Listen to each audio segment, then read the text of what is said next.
Hello everyone, welcome to the channel. Hope you're all well. What would you say if I said that Keir Starmer was about to make Sadiq Khan, Lord Sadiq Khan? Stay with us and let's get into it.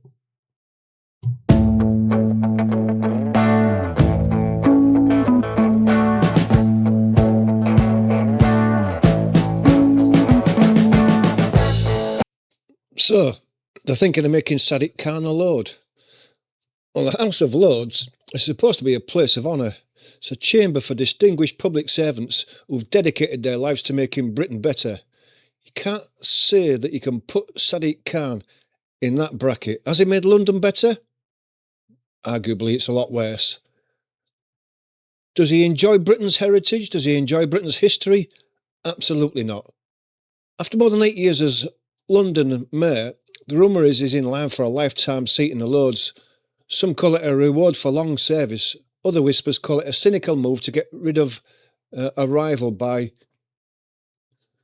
the Prime Minister. There were whispers a few months ago that Sadiq Khan may have been in line for Prime Minister in a few years to come. So is it a cynical move by the Prime Minister? Get him out the way, get him in the House of Lords, another rival out the way, like he did with Andy Burnham?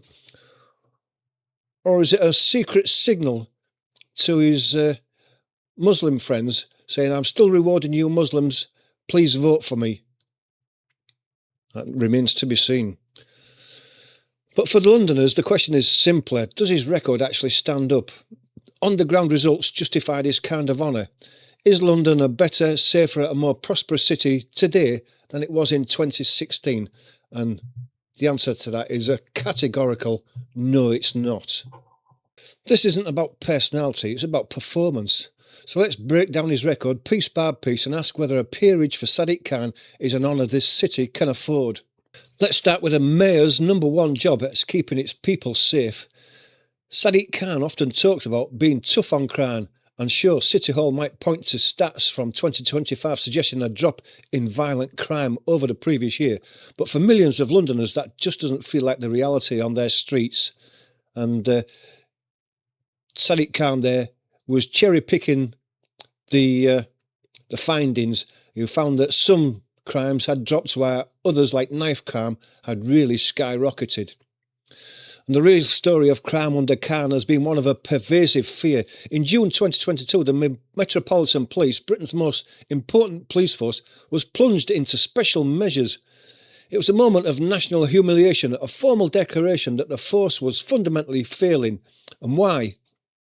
Devastating report by Louis Casey found it institutionally racist, homophobic and misogynistic. Scandals piled up, from the strip searching of children to officers sharing vile messages. Now, the Met Police did officially exit special measures in January 2025, with inspectors noting good progress, but the Commissioner at the time, Sir Mark Rowley, admitted the force had to fix its broken foundations. And for 2.5 years, the police force, meant to protect 9 million people, was officially not fit for purpose. And who was ultimately responsible for the Met's performance? The Mayor, Sadiq Khan. Now, on top of this, the Mayor has faced serious accusations of dismissing the issues of grooming gangs. When questioned directly in the London Assembly about whether such grooming gangs operate in the capital, he claimed not to understand the question, asking for a definition of grooming gangs. Critics called it a mockery of semantics, while the Met later revealed it was reviewing 9,000 historic child exploitation cases. This exchange fueled accusations that the Mayor was deliberately downplaying a horrific reality. And having seen that on YouTube myself, the Mayor was absolutely disgusting and should have immediately been removed from his office and kicked out in disgrace. Yet the idiot is still here. Then there's knife crimes. While national data for England and Wales showed a decrease by September 2025, London's story was far more tragic. Despite the spin, many Londoners still feel unsafe. Phone theft and antisocial behaviour are just part of the daily grind. Polls consistently show that the more an issue matters to people, the lower they rate in Khan's performance, and his worst score is always on tackling crime. One poll in late 2025 found 39% of Londoners' voters were dissatisfied with him, against just 32% who were satisfied. Even more telling, a staggering 56% believed London was heading in the wrong direction. Now, this isn't just a feeling. While burglaries may have declined overall in the UK, it's cold comfort when you learn that 6 of the 10 worst hit areas for burglaries are in London. So if your main job is safety and under your watch the police force collapses into disgrace while residents feel less safe, how is that a success worthy of a peerage?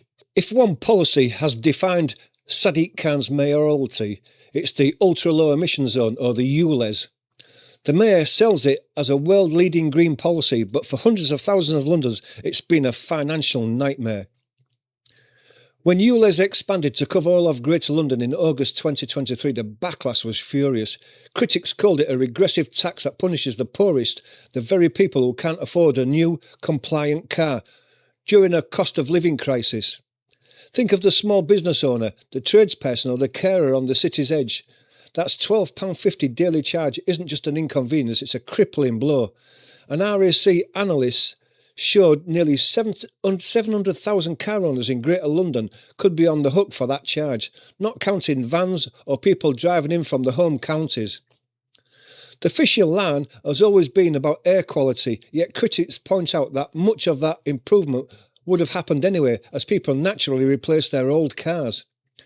This policy just forces the process, piling huge costs onto the least able to afford it, and the fact that the scheme generates tons of revenue for Transport for London. Many see that not as a side benefit, but as proof of its real purpose. A charge is meant to change behaviour, not just raise cash. Now, this brings us to the mess at Transport for London. The pandemic exposed a funding model dangerously hooked on fare income. Despite the mayor's talk of fare freezes, the network has lurched from one government bailout to another for years. And as of late 2024, Transport for London was the only major transport body in the country without a long-term funding deal, meaning big projects and essential upgrades were slowing to a crawl.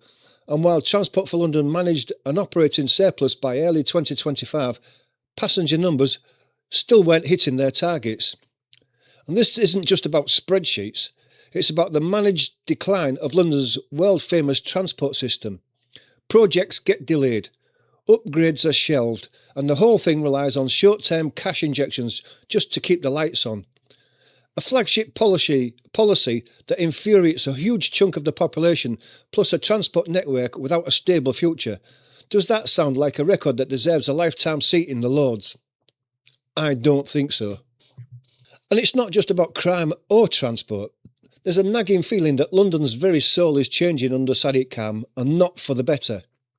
The mayor often seems more interested in PR stunts and global photo opportunities than in solving the city's real problems. Take his Commission for Diversity in the public realm, pitched as a way to make landmarks more inclusive. It quickly got bogged down in controversy, seen by many as a politically charged campaign to tear down statues and rewrite British history. It stoked division instead of unity. Then there's the decline of London's legendary nightlife. Under Khan's tenure, London's club scene has been decimated, with venues closing at an alarming rate, a trend that accelerated after the pandemic. This is despite him paying a night czar a six-figure salary, a role so ineffective that it inspired the hashtag Lame London on social media. For a global city that thrives on its vibrant culture, this is a catastrophic failure. On housing, the mayor boasts about record numbers of council houses being built, and to be fair, completions are at their highest rate in decades. But for most people, the word affordable has become a sick joke. At the end of 2023, it was estimated that 1 in 50 Londoners were homeless. That's disgusting for a modern city at this century. The mayor's own polling tells the story.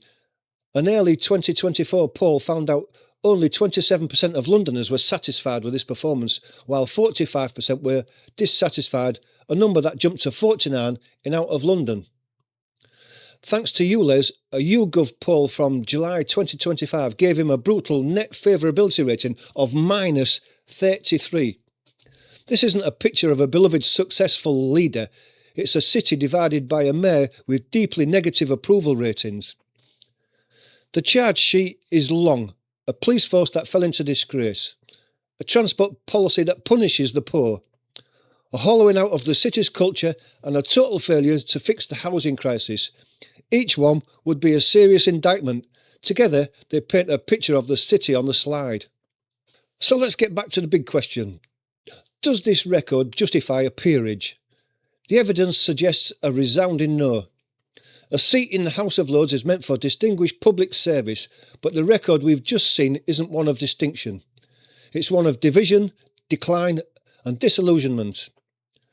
To elevate Sadiq Khan to the Lords would make a mockery of the whole institution. It would send a clear message that just holding a job matters more than actually succeeding in it. It would be a reward for failure. Calling it a reward for long service is an insult to the millions of Londoners who felt their city has become less safe, more expensive, culturally barren, and framing it as a clever political move to sideline a rival is even worse. It treats a lifetime peerage like a pawn in the Westminster power game, showing total contempt for the public and the standards we should demand of our leaders. The very idea of this peerage laughs in the face of accountability. When you add it all up, the picture is clear. Sadiq Khan's record as a mayor is not one that justifies lifetime appointment to the House of Lords.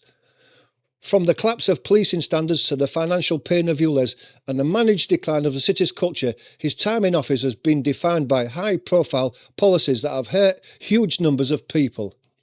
A peerage should be earned through exceptional public service. It should never be a consolidation prize, a political tactic or a reward for overseeing a city that even its own residents feel is going backwards. If you agree that failure shouldn't be rewarded with a seat in Parliament and that leaders should be judged on results, not rhetoric, then share this video. Let's make it clear that honour has to be earned and not just given. Thanks for watching. Hope you've enjoyed this video. If you have, please become a subscriber, hit that like button and get your comments below underneath. But until the next video, take care of yourselves, hope you have a good day, and we'll see you again soon.